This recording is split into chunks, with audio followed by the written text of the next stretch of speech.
मेरा नाम रीना है और मैं 20 साल की हूँ। मैं एक कॉल सेंटर में जॉब करती हूँ जो कि मेरे चाचा के घर के पास ही था। मैं जब भी ऑफिस से आती तो चाचा के घर रुक जाती थी। मेरे चाचा की अभी तक शादी नहीं हुई थी, लेकिन वो पूरे जवान और हॉट दिखते थे। वो शादी के लिए राजी नहीं होते थे क्योंकि उनको शादी का सुख पहले ही मिल जाता था।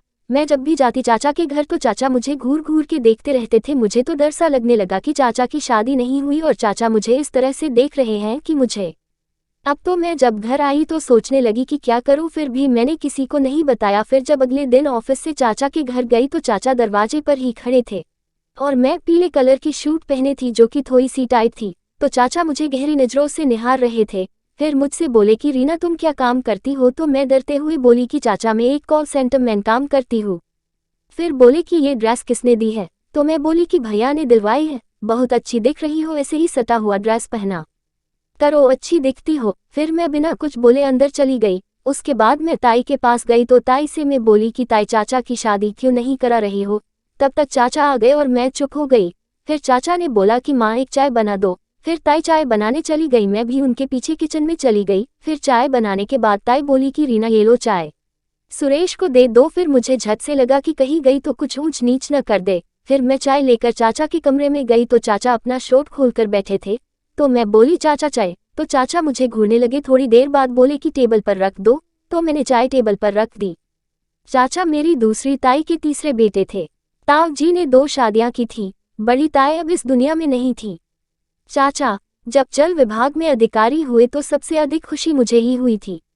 उन दिनों चाचा के लिए रिश्तों की बहार सी आ गई थी, लेकिन बड़े नखरे थे चाचा की शादी के लिए। चाचा बड़ी मान मनौतियों के बाद पैदा हुए थे, साथ ही फूल पान की तरह पाले भी गए थे, इसलिए घर वालों ने उनके नखरे भी सिर आंखों पर लिए। कितनी ही लड़कियां देखी गई उनके ब्याह के लिए, देख देख कर छोड़ी गईं। किसी का रंग दबा तो किसी की हाइट कम, कोई मोटी है तो किसी की आंखें छोटी हैं। दर्जनों रिश्ते छोड़े गए, लेकिन चाचा का ब्याह कहीं तय नहीं हो पाया। माँ और ताई को कई बार कहते सुना कि सुरेश को तो कोई हूर की परी ही चाहिए। हाँ, मेरे चाचा थे ही ऐसे कि उनके साथ कोई ऐसी वैसी लड़की जंचती ही नहीं। गोरे, उज्जले, स्वस्थ, सुदर्शन, आकर्षक, हंसमुख, कितने विशेषण दूं मैं उनके लिए। चाची के लिए दूं मेरा चाव भी काफी था। लेकिन हुआ कुछ ऐसा कि एक दिन चाचा और उनके घनिष्ठ मित्र राज जब स्विमिंग पूल में तैरने गए तो पता नहीं कैसे राज गहराई में डूबता चला गया। चाचा तो तैरकर बाहर निकल आए, लेकिन राज की दम घुटने से मौत हो गई।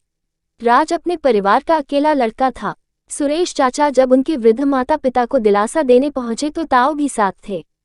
कहीं न कहीं अच्युत चाचा स्वयं को उनका अपराधी मान रहे थे, इसीलिए जब बिलखते हुए उनकी मां ने ताऊ से कहा, भाई साहब मेरी बेटी विवाह योग्य है। अगर सुरेश से उसकी शादी हो जाती है तो मैं समझूंगी कि मेरा राज वापस लौट आया है। और इस तरह सुरेश चाचा का ब्याह उस अनदेखी अनजानी लड़की से चटपट ही हो गया था। भावनाओं का ज्वार इतना अधिक था कि एक बार मिलने या तस्वीर देख लेने की औपचारिकता भी नहीं बरती गई। हफ्ते भर के अंदर ही निशा चाची ब्याह कर सुरेश चाचा के घर चली आई। उस दिन ताऊ ने अपने घर को रोशनियों से सजाया था। माँ ने निशा चाची की मुंह दिखाई सोने के सिक्के से की थी, लेकिन उन्हें निशा चाची बिल्कुल पसंद नहीं आई थी।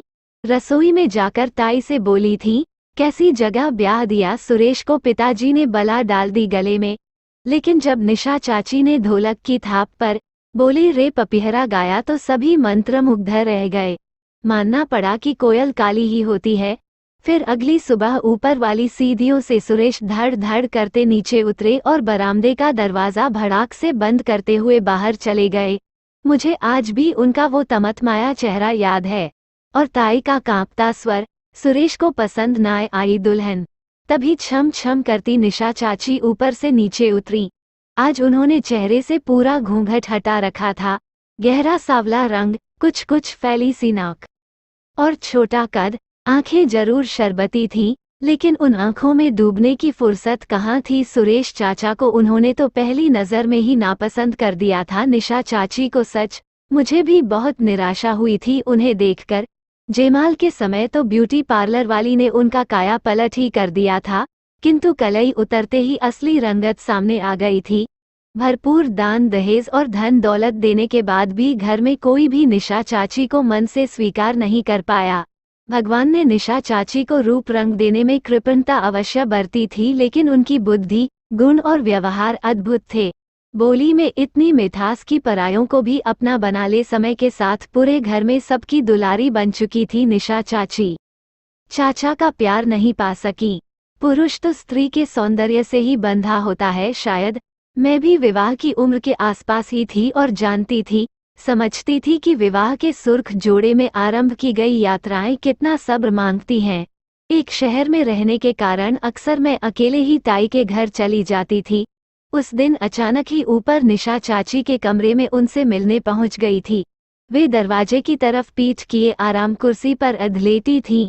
मैंने देखा, चाचा की कमीज उनकी गोद में थी और वे उसके बटन बाहें चूम रही थीं, सूंघ रही थीं। शायद वे चाचा की महक में डूबी हुई थीं। मेरी आहट सुनकर पलटी और शर्मा गईं। उस समय सच मुझे वे बहुत प्यारी लगी थीं। ये क्या चाची, दिन में भी चाचा को याद करती रहती हो? मैंने उन्हें छेड़ा तो उनकी आंखें छलक उठीं। उनके आंसुओं की उस तरलता में एक परछाई थी जिसे मैंने न जाने कितनी बार देखा था। वे उठकर खिड़की के बाहर के आसमान में न जाने क्या ढूंढ रही थीं। शायद अपने टूटे हुए सपनों की किरणें। उनके मन में अत्यधिक दुख था जो उस दिन उन्होंने मुझसे टुकड़ा टुकड़ा बांट लिया था। उनके ब्याह को 4 साल होने को आए थे और उनकी गोद अभी तक सूनी थी। सर्दी की उस पूरी दोपहर में निशा चाची के साथ रही। बहुत से दुख निःशब्द समझे जाते हैं। विवाह की पहली रात से ही चाचा ने निशा चाची से दूरी बरत ली थी। पहली ही रात वे निशा चाची का घूंघट उठाने के बाद अपना तकिया उठाकर दूसरे कमरे में सोने चले गए थे। धीरे धीरे वे बाहर वाले कमरे में ही सोने लगे, लेकिन चाचा की उपेक्षा के बाद भी निशा चाची टूटी नहीं। अपने लिए एक जमीन, एक आकाश ढूंढ लिया था उन्होंने जो उनका अपना था।